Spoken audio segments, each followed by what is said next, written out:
안녕하세요. 오늘도 사연살롱을 찾아주셔서 감사합니다. 저는 결혼 5년째인 30대 후반 여성입니다. 3개월 후면 예쁜 아기와 만난답니다. 저는 제 시할머니와의 인연을 얘기하고 싶어서 이렇게 사연을 쓰게 되었어요. 남편은 저와 결혼을 하기로 한 다음 시부모님보다 시할머니에게 먼저 저를 소개했을 만큼 시할머니에게 정이 깊었죠. 외동아들인 남편이 부모님 정을 못 받고 컸는데 그런 남편을 돌봐주신 게 시할머니였다고 해요. 시할머니는 저에게 남편을 잘 부탁한다며 손을 잡아주셨는데 그때의 따뜻한 기억이 아직도 생생하네요. 결혼 후에도 저와 남편은 종종 시할머니를 찾아뵙고 적적하시지 않게 해드리려 애썼어요. 시부모님보다 저희가 더 자주 가본 것 같기도 해요. 시할머니는 저를 아주 예뻐해 주셨어요. 많은 연세에도 불구하고 갈 때마다 제가 좋아하는 수정과 식혜를 손수 만드셔서 준비해놓고 내주셨죠. 워낙 솜씨가 좋으시고 부지런하셔서 밑반찬 같은 것도 싸주시곤 했어요. 할머님, 정말 고맙고 감사해요. 음식도 너무 맛있고요. 하지만 힘드실까봐 걱정돼요. 이러다가 병이라도 나시면 저희가 안 오는 것보다 못하잖아요. 매번 이렇게 안 해주셔도 저희는 괜찮아요. 힘들긴 평생을 해온 일이라 손에 익어서 괜찮아. 난 이렇게 너희가 좋아하는 거 만들 때 제일 행복하고 이거 맛있게 먹는 모습 보는 거 좋거든. 그러니까 걱정하지 마라. 마음 써줘서 고맙다. 라며 시할머니는 정말 행복한 표정을 지으셨어요. 남편이 시할머니를 잘 따라서 가는 것도 있었지만 저도 이상하게 시부모님보다 시할머니에게 정이 더 갔어요. 어릴 때 돌아가신 외할머니 생각도 났고 시부모님보다는 더 잘 맞는 것 같기도 했고요. 그래서 시할머니를 찾아뵙는 게 즐거웠어요. 시부모님은 시할머니에게 큰 정이 없으신 것 같더라고요. 두 분뿐 아니라 시댁분들이 다 그러신 것 같았죠. 알고 보니 시할머니는 시댁분들이 중고등학교 다닐 때 시할아버지와 재혼을 하셨다고 해요. 특히 시아버지와 시고모님이 시할머니를 싫어하신다고 하고요. 사춘기 때 집에 들어오신 분이니 그럴 수도 있겠다 싶었어요. 자식 입장에서는 자기 엄마 자리에 다른 사람이 있는 게 싫을 수도 있는 일이니까요. 하지만 원래 시할머니 되시는 분은 일방적으로 가정을 떠나셨다고 해요. 자세한 건 다들 이야기하지 않았고 저도 예의가 아닌 것 같아 묻지 않았어요. 다른 친척분들 말씀으로는 시할머니께서 정말 정성으로 자녀들을 키우셨다고 해요. 아이를 낳지 못해서 더 친자식처럼 위하시는 것 같았다고요. 지금 전화 남편에게 하시는 것만 봐도 어떠셨을지 상상이 가더군요. 한 번은 시할머니께서 손주 며느리 주신다고 곶감단지를 정성껏 만드셨는데 시어머니가 물어보지도 않고 그걸 들고 나가셔서 친구에게 주셨다는 거예요. 곶감 좋아하는 손주 며느리 못 먹였다고 무척 아쉬워하셨죠. 할머님 괜찮아요. 저 먹은 거나 다름없어요. 제 생각 해주셨다는 것만으로도 어딘데요. 그게 더 감사하죠. 라고 하니 남편도 맞아 할머니. 할머니가 우리 생각하면서 애써 만들었다는 게 중요하지. 라고 했고 시할머니는 그 자리에서 곶감 말이라도 만들어주겠다며 팔을 걷어붙이시고 다시 부엌으로 들어가시더라고요. 저와 남편도 따라 들어가서 옆에서 도우며 곶감말이 만드는 걸 배웠는데 참 즐거운 시간이었어요. 시할머니는 제게 네 시어머니가 아이 가지라고는 안 해. 혹시 그러더라도 너무 고깝게 듣지 마라. 우리가 다 나이 먹어서 젊은 사람 마음을 모르잖냐. 그리고 아이를 가질 수 있다는 건 정말 큰 축복이니까 아이가 오면 감사하고 라면서 따뜻하게 말씀해 주시는데 시고모님과 시삼촌이 오셨어요. 시고모는 무작정 큰 소리로 시할머니에게 거실로 좀 나와보라고 하셨고 저희는 의아해서 다 거실로 나갔죠. 애들 데리고 소꿉장난하는 게 재밌으신가 봐요. 아니 평생 돈 없다고 하시던 양반이 어디서 돈이 나셔서 손주 결혼식에 반이나 보탰대요. 그 돈 우리 돌아가신 아버지 주머니에서 나온 거지. 자기 돈도 아니면서 우리랑 의논도 안 하고 그렇게 함부로 써요. 우리 딸 결혼식엔 얼마 보탤 건지 다 말해요.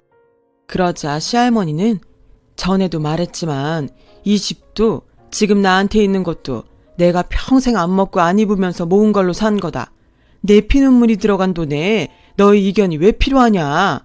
너희 다 커서 결혼하기까지 한 걸로 내 할 일은 끝났다. 라고 하시자 이번엔 시삼촌이 우리 집에 와서 사람답게 살게 됐으면 고마워서라도 우리한테 더 줘야 되는 게 맞지. 지금 이게 내가 번 돈이네 아니네. 그게 할 소린가? 잘 생각해봐요. 본인 출신이 어떤지. 라시더군요. 그러자 남편이 두 분 제 와이프 있는 데서 이러는 거 부끄럽지도 않으세요? 진짜 돈 때문에 이러실 거예요. 제가 다 창피하네요. 저 어리지만 고모나 삼촌이 할머니한테 돈 많이 가져간 거 다 알거든요. 대체 언제까지 이러실 거예요? 라며 화를 내자 두 분은 남편한테 시할머니가 우냐우냐 하니까 버르장머리가 없다고 막 화를 내시더군요. 저는 제가 끼어들 상황이 아닌 것 같아 그냥 가만히 있었고 그 모습을 다 보신 시할머니께서 그만두래. 나도 마음 주는데 정가는 사람이야. 아무렴 이렇게 찾아오고 살갑게 구는 상원이 내가 더 마음이 쓰이지. 니들 재영이 주명이처럼 코빼기도 안 보이는데 내 마음이 더 가겠니? 이제 그만 가줬으면 좋겠구나. 라고 하시고는 방으로 들어가 버리셨어요. 시할머니 마음이 많이 상하신 것 같아 저도 속이 상했죠. 시할머니는 시할아버지를 만나시기 전에 재래시장 안에서 순댓국집을 하셨다고 해요. 그 집에 자주 가시던 시할아버지가 시할머니와 같이 살자고 하셨다네요. 원래 시할머니가 집을 나가셔서 오랫동안 연락을 끊으셨으니 시할아버지께서도 딱히 잘못하신 건 아니었는데 그게 시아버지와 형제분들께 큰 상처가 됐던 것 같았어요. 그때는 다들 어리셨으니 그럴만도 했겠지만 나이가 들어서도 저렇게까지 무시한다는 게 이해가 되지 않았어요. 하지만 나중에 저희가 시할머니를 찾아뵈었을 때 시고모는 또 와서 시할머니에게 조르셨어요. 재영이가 좀 바빠요. 걔 대학원에서 논문 쓰는 애야. 어디 출퇴근만 하면 월급 꼬박꼬박 나오는 상원이랑 같냐고요. 우리 재영이도 대학원 졸업하면 자주 찾아온대요. 그래도 같은 손주인데 정말 이러시는 건 아니죠. 그러지 말고 저희한테도 결혼 비용 주세요. 너무도 당당하게 돈을 달라고 하시는데 할 말이 없었습니다. 시할머니는 답답하다는 듯 한숨을 쉬시며 내가 정말 애들 앞에서 이런 말까지는 안 하려고 했는데 예전에 재영이 결혼시킨다고 가져간 돈은 뭐냐? 그 결혼 깨졌어도 나한테 돌려주지 않았잖아. 네 말대로 그래도 내가 명색이 애미고 할미니까 돌려달라고 하지 않았다. 그러니까 재영이나 상환이한테 난 공평하게 한 거라고 생각한다. 솔직히 네가 이런 식으로 가져간 돈이 얼만 줄이나 알아? 너 걸핏하면 네 남편 사업자금 모자란다고 돈 가져갔잖아. 나도 이제 그냥 달라는 대로 주기만 하는 허수아비는 싫다. 그러니 이제 그 문제로 그만 찾아와. 찾아와도 소용없어. 라며 단호하게 말씀하셨습니다. 하지만 이 문제는 쉽게 끝나지 않았어요. 시고모는 저희 시아버지께 전화를 해서 시할머니가 제 남편 결혼만 신경 쓴다고 화를 내셨고 그게 두 분 싸움으로 번지게 된 겁니다. 시고모와 시부모님은 시할머니를 찾아가서 그 앞에서 난리를 쳤다더군요. 시할머니가 두려운 마음에 남편에게 전화를 하셨는데 휴대폰 너머로 시아버지께서 재영이 결혼 자금을 왜 이중으로 받아가려고 하는데 그럼 상원이도 더 줘야 맞는 거지. 어머니, 제가 분명히 말씀드리는데 얘 와서 아무리 장난쳐도 돈 더 주지 마세요. 그러면 제가 상원이 목도 더 달라고 할 겁니다. 라며 큰 소리 치시는 게 들렸습니다. 저와 남편이 시할머니 댁을 가니 시아버지와 시고모는 없고 온통 집안이 부서진 물건들로 어지럽혀져 있었어요. 저와 남편은 아무 말 없이 집을 치우기 시작했습니다. 시할머니는 서글픈 표정으로 멍하니 앉아 계셨고요. 시할머니 안방에 액자며 화병이 깨진 걸 치우던 저는 열려있는 서랍에서 시아버지와 시고모, 시삼촌의 대학 합격증을 발견했습니다. 애들이 계모 때문에 잘못 컸다는 소리 듣게 하지 않으려고 키쓰고 과외를 시켜서 다들 대학에 보냈지. 합격증을 가져올 때마다 얼마나 기뻤는지 몰라. 시할머니가 손으로 합격증을 쓰다듬으며 말씀하시는 것에서 저는 사랑을 느꼈어요. 그런 시할머니를 지켜드리고 싶어도 제게 그럴 힘이 없다는 게 안타까웠죠. 시할머니는 그날 이후 조금씩 시름시름 앓기 시작하시다가 거동도 제대로 못하실 정도로 병이 깊어지셨습니다. 이렇게 되자 저희 시부모님 댁에 시고모와 시삼촌이 모이셨고 누가 시할머니를 모실지 이야기가 시작되었어요. 시어머니가 나는 더 이상 못해요. 시집와서 할 만큼 했다고요. 당신도 그랬잖아. 친어머니도 아니고 아버지 등골만 빼먹었다고. 그런 양반 아프다고 수발 들라고 그러면 나 못 참아. 내가 여태까지 했어도 보상도 못 받았는데 우리가 큰 집이라고 모실 순 없어. 라고 하자 시고모는 언니가 그런 말 하면 안 되죠. 이 집도 엄마가 돈 보탰잖아요. 그것뿐이에요. 재영이 결혼식에는 비교도 안 되는 돈 상환이한테 줬잖아요. 그것만 해도 어딘데 어디서 못 받았다는 소리가 나와요. 우리 인간적으로 더 받은 사람이 데려옵시다. 라며 맞섰고 시삼촌도 그래 솔직히 형이 장남이라고 누나랑 나보다 더 챙겨준 건 맞잖아. 이제 와서 하는 말이지만 난 진짜 받은 것도 없는데 왜 나까지 여기 끼워야 되는지 모르겠네. 그러자 시아버지가 야, 너 식당 말아먹을 때마다 그 돈 다 어디서 났어. 너야말로 받을 거 다 받고 아닌 척하지 마. 그리고 다들 뭘 착각하다 본데 장남이라 더 받은 게 아니라 장남이니까 집안 대소사 같이 생겨서 좀 얹어준 거지. 니들이 계산을 그렇게 하면 안 되지. 라며 역정을 내셨어요. 그렇게 말싸움이 오가던 걸 듣던 저는 그만 저도 모르게 그만들 하세요. 정 그러시면 저희가 잠깐이라도 모실게요. 이렇게 싸우실 거면 차라리 그러는 게 낫겠어요. 라며 소리를 질렀죠. 저도 어디서 그런 용기가 나왔는지 지금도 모르겠습니다. 시어머니는 못마땅한 표정으로 어머닌 요양원 가시면 되는데 왜 네가 나서니? 넌 내가 시어머니가 아니고 어머님이 네 시어머님인 것 같다. 날 한 번이라도 그렇게 챙겨봤어? 아주 갈수록 가관이네. 네가 여기 끼어서 꼭 날 못된 며느리 만들고 마는구나. 라고 하시자 남편이 고모나 삼촌이나 할머니가 내 결혼 비용 된 걸로 불만 많으니까 시설 좋은 요양원 찾을 때까지 우리가 모실게요. 그러면 불만 없으신 거죠? 이런 얘기 정말 혜진이 보기 낯뜨겁고 부끄러워요. 정말 제 부모님이고 고모 삼촌이지만 그만 좀 하셨으면 해요. 라고 이야기가 일단락 됐습니다. 그리고 다음날 저와 남편이 시할머니를 모시러 갔는데 시할머니는 아프신 몸으로 짐을 싸면서 시골 친구에게 가겠다고 하셨습니다. 할머니, 그러지 말고 저희랑 지내세요. 시골이면 병원도 마땅치 않을 텐데 그러다 밤중에 병원 갈 일 생기면 어떡해요. 라는 제 말에 시할머니는 아니야. 거기도 버스 타고 조금만 나가면 큰 병원 다 있어. 괜찮아. 내가 거기 가는 게 편해서 그래. 라며 굽히지 않으셨죠. 대신 다음날 시골에 가고 하룻밤 저희 집에서 주무시기로 했습니다. 저는 시할머니가 좋아하시는 음식을 만들기 위해 장을 보러 갔고 그 사이 남편은 할머니 입으시라고 같이 옷을 사가지고 왔습니다.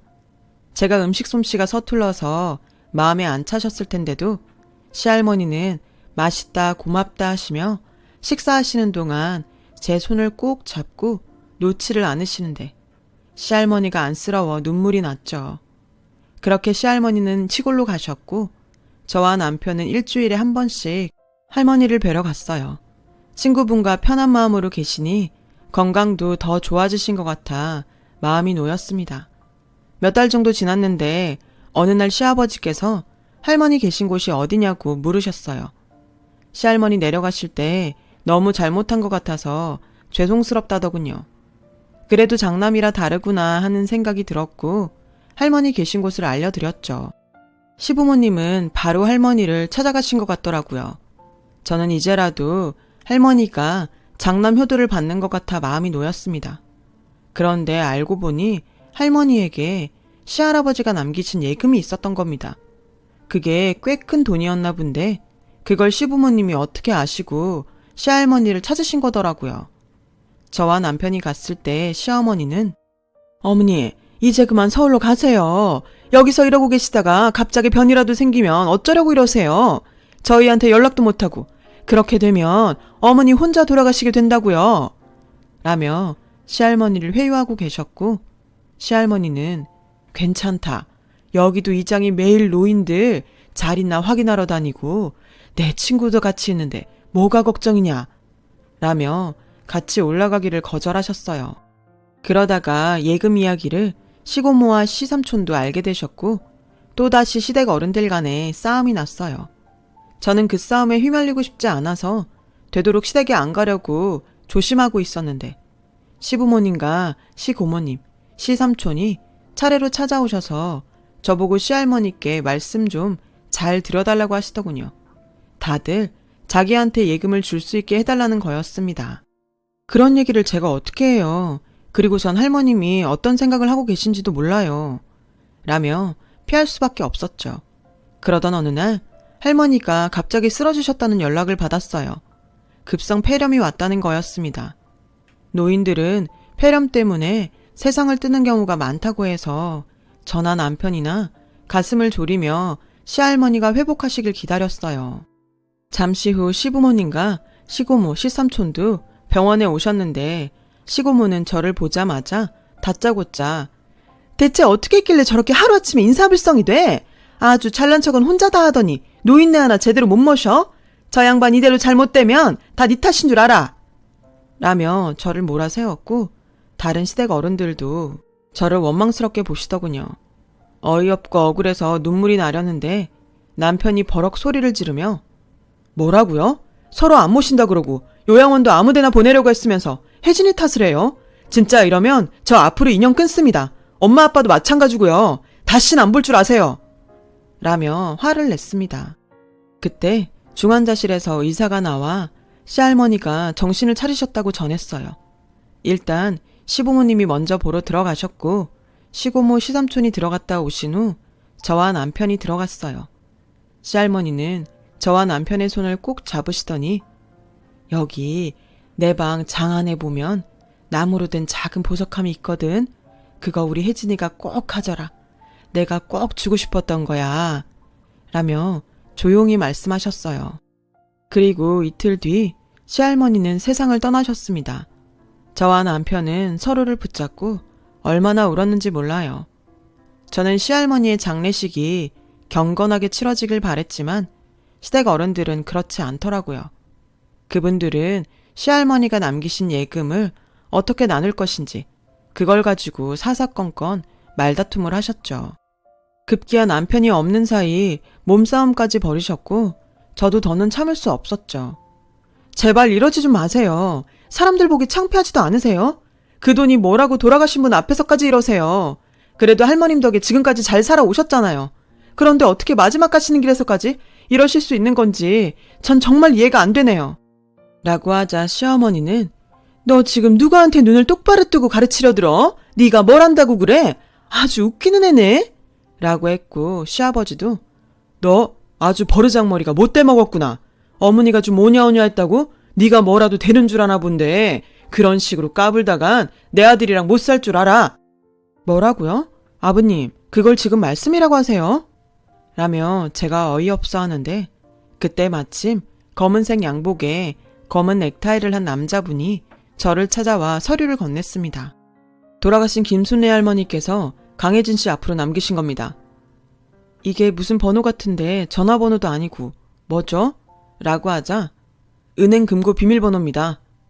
그 말을 듣자 시부모님은 서류를 뺏으려고 했고 남자분은 제가 그분 대리인 변호사입니다. 김순례 할머니께서 이건 꼭 손주 며느리에게 주라고 하신 겁니다. 여기 공증받은 유언장도 있고요.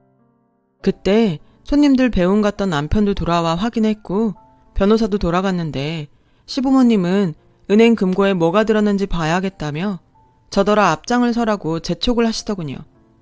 알겠어요. 대신 장례식이라도 끝내고요. 내일이면 발인인데 그것도 못 기다리시는 건 아니죠? 라고 하자 시부모님은 초조한 표정을 지으시며 더는 말을 하지 못하셨습니다. 장례식이 다 끝나고 난 뒤 시부모님은 낙골당을 나오자마자 저와 남편을 앞세우고 은행으로 가자고 난리를 치셨어요. 저는 어쩔 수 없이 은행으로 가서 금고를 열었죠. 안에는 나무로 된 거북이 저금통이 하나 있었어요. 시부모님은 허탈한 표정을 지으셨고 시어머니는 저금통을 저에게 던지듯이 주시면서 니들 저금 열심히 하면서 살라신다. 꼭 그 뜻대로 해라. 라고 빈정거리며 시아버지와 은행을 나가셨어요. 결국 시댁에서는 할머니 예금으로 큰 싸움이 났고 소송을 했지만 저희는 누구 편도 들지 않았습니다. 그날 집으로 돌아온 저와 남편은 장례식에 지쳐서 거실 소파에 풀썩 앉아 잠시 넋을 놓고 있었어요. 그런데 그때 문득 거북이 조금통을 흔들 때 나는 뭔가 달그락거리는 소리가 궁금하더라고요. 처음엔 당연히 동전일 거라 짐작했죠. 열어보니 거북이 저금통 안에서는 열쇠 하나와 꼬깃꼬깃 접은 쪽지가 나왔습니다. 쪽지에는 시할머니가 삐뚤빼뚤한 글씨로 제게 정말 고맙다고 하시며 이 열쇠가 보석함 열쇠이니 열어보라고 적혀 있었어요. 할머니께서 저에게 주시고 싶다고 하셨던 보석함이요. 그 보석함엔 열쇠가 없이 잠겨져 있었어요. 모양이 예뻐서 할머니께서 주신 선물이라 생각하고 안방 화장대에 진열해 두었거든요. 그 보석함을 열자 저희는 안에 든 것을 보고 깜짝 놀랐습니다. 거기에는 수령인이 저와 남편으로 되어 있는 거금의 보험 증서와 특약서가 있었고 시할머니가 아플 때 지내셨던 곳에 땅 문서가 있었습니다. 저와 남편에게 주는 선물이라는 공증 유언장과 함께 말이죠. 시할머니는 저와 남편에게 재산을 남겨주시려고 2중 3중으로 머리를 쓰셨던 거예요.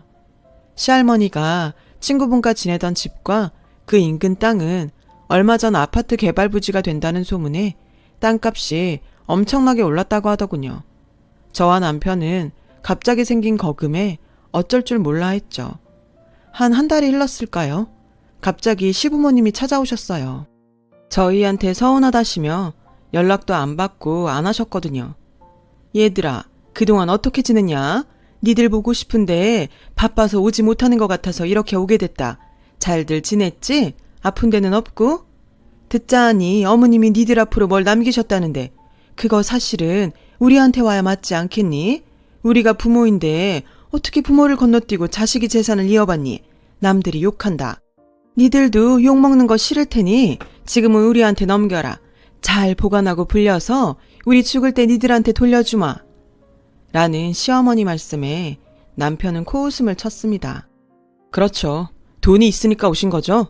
죄송합니다만 이건 드릴 수 없어요. 라고 남편이 말하자 시어머니가 너넨 어쩜 편한 게 없니? 이렇게 부모를 파렴치한으로 몰고 니들만 착한 척하는 건 여전하구나. 내가 자식을 잘못 키웠지. 하나라고 이렇게 싸가지 없이 키웠으니. 라길래 제가 그런 말씀 마세요 어머니. 언제 시할머니 제대로 챙기셨어요? 어머니 아버지가 못하신 거 이 사람이 다 한 거예요. 그런데 싸가지가 없다뇨. 그리고 전에 은행에서 분명히 저금통 저희 보고 가지라고 주셨잖아요. 그때 그 저금통 안에 할머니가 남기신 서류가 있는 열쇠가 들어있었다고요.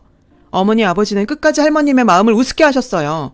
그렇게 할머니 무시하고 우습게 여기셨는데 저희가 그 돈 다른 사람들한테 주더라도 두 분께는 못 드려요. 라고 강하게 말했어요. 알고 보니 시부모님은 주식 투자를 잘못해서 시할머니에게 받은 돈과 예금 나눈 것도 모두 날리고 빚을 잔뜩 진 상태더라고요. 하지만 남편은 단호하게 부모님께는 한 푼도 드릴 수 없다고 했고 저도 시할머니가 마음고생하셨던 걸 생각하며 동의했죠. 저와 남편은 할머니 성함으로 일정 부분을 고아원에 기부하고 시할머니가 지내시던 시골집으로 이사를 갔어요. 아파트 개발은 한참 뒤에 된다길래 잠시라도 거기서 살아보려는 마음이었습니다. 그리고 지금까지도 살고 있고요. 저희는 지금도 가끔 저희를 좋아하신 시할머니를 떠올리곤 합니다. 하늘나라에서는 행복하시길 바라면서요. 오늘 제 사연 들어주셔서 감사합니다. 다들 행복한 하루 되세요. 여러분, 사연 댓글에 응원과 현명한 조언 부탁드려요. 좋아요와 구독은 저에게 큰 힘이 됩니다. 오늘도 좋은 일 가득하세요.